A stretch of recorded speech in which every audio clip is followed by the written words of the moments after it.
Hello বন্ধুরা, কেমন আছো সবাই? আশা করি সবাই খুব ভালো আছে আর আমিও খুব ভালো আছি।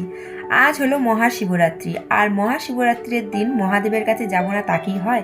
তাই আজও যাচ্ছি একটা মহাদেবেরই মন্দিরে। অনেক দিন পর ট্রেনে উঠলাম, আর ট্রেনে উঠে আমরা সিটও পেয়ে গেছি। আর এই প্রাকৃতিক সৌন্দর্য দেখতে দেখতে আমরা কিন্তু আমাদের গন্তব্যের দিকে এগিয়ে চলেছি।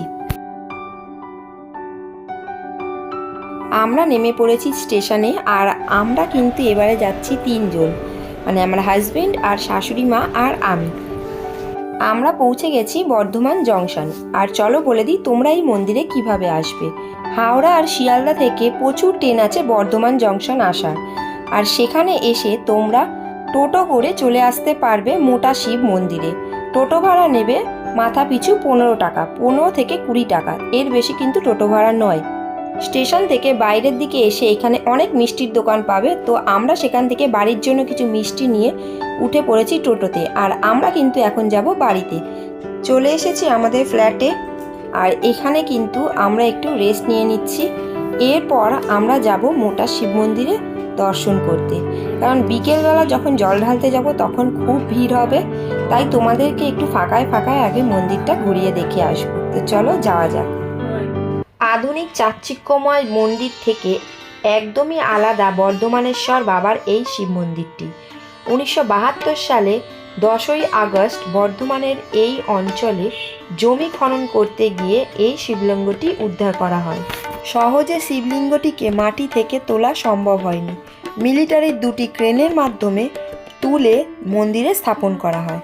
স্থানীয় মানুষদের সাথে কথা বলে জানতে পারলাম, এই মন্দিরে যতবারই উন্নতি সাধনের চেষ্টা করা হয়েছে ততবারই বাবার নির্দেশে কোনো না কোনো কারণে সেটি বাধাপ্রাপ্ত হয়েছে। ফলে এই মন্দিরটিকে বর্তমান আধুনিক চাকচিক্যের মতো না করে টিনের চালা ঘরেই তিনি পূজিত হচ্ছেন। 25শে শ্রাবণ বর্ধমানেশ্বর বাবার বা মোটা শিবের আবির্ভাব দিবস ধুমধাম করে পালন করা হয়। এই সেই আদি স্থান যেখান থেকে বর্ধমানেশ্বর বাবাকে উদ্ধার করা হয়েছিল। পশ্চিমবঙ্গের তথা ভারতের মধ্যে স্থূলতার দিক থেকে এটি সবচেয়ে বড় শিবলিঙ্গ। এই শিবলিঙ্গটির উচ্চতা 5 ফুট 9 ইঞ্চি, চওড়ায় 6 ফুট এবং বের 18 ফিট। এই মন্দিরটি সবার জন্য খোলা থাকে সকাল 8টা থেকে সন্ধে 7টা পর্যন্ত। মন্দির থেকে ঘুরে চলে এসেছি বাড়িতে, একটু রেস্ট নিয়েছি। আর এখন বিকেল হয়ে গেছে, তাই নিজে রেডি হয়ে এখন আমি পুজো দেওয়ার জিনিসগুলো রেডি করে নিচ্ছি। 5 রকম ফল, 5 রকম শস্য, আকন্দর মালা, ফুল, বেলপাতা, ধুতরা ফুল, কাটা ফল, দুধ, ঘি, মধু, দেশলাই, ধূপকাঠি, মোমবাতি সব কিছু আমি গুছিয়ে নিয়েছি। এখানে আমার ডালা একদম রেডি হয়ে গেছে। তো চলো এবার যাই মন্দিরে। চলে এসেছি মন্দিরে, আর দেখো বিকেল থাকতে থাকতেই কিন্তু এখানে লাইন পড়ে গেছে। খুব ভিড় হয় এখানে, জানো তো। আর শিবরাত্রির সময় শ্রাবণ মাসে আরও বেশি ভিড় হয়, সব শিব মন্দিরে তাই। আমরা বিকেল বিকেল চলে এসেছি, তাও কত লাইন পড়ে গেছে দেখো, এখনো কিন্তু সন্ধে হয়নি।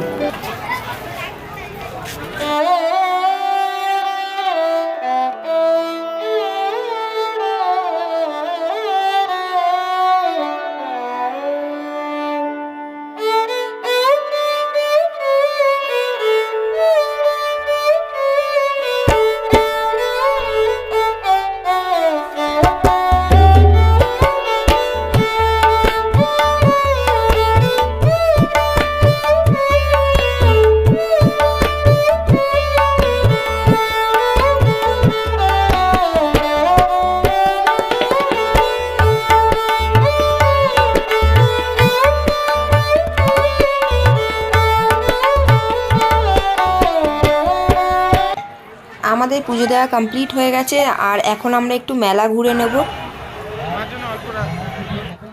মেলায় কিন্তু অনেক রকমের নাগরদোল্লা বসেছে, অনেক কিছু দোকানও বসেছে। আর চলো সেগুলো একটু আমি দেখে নিই।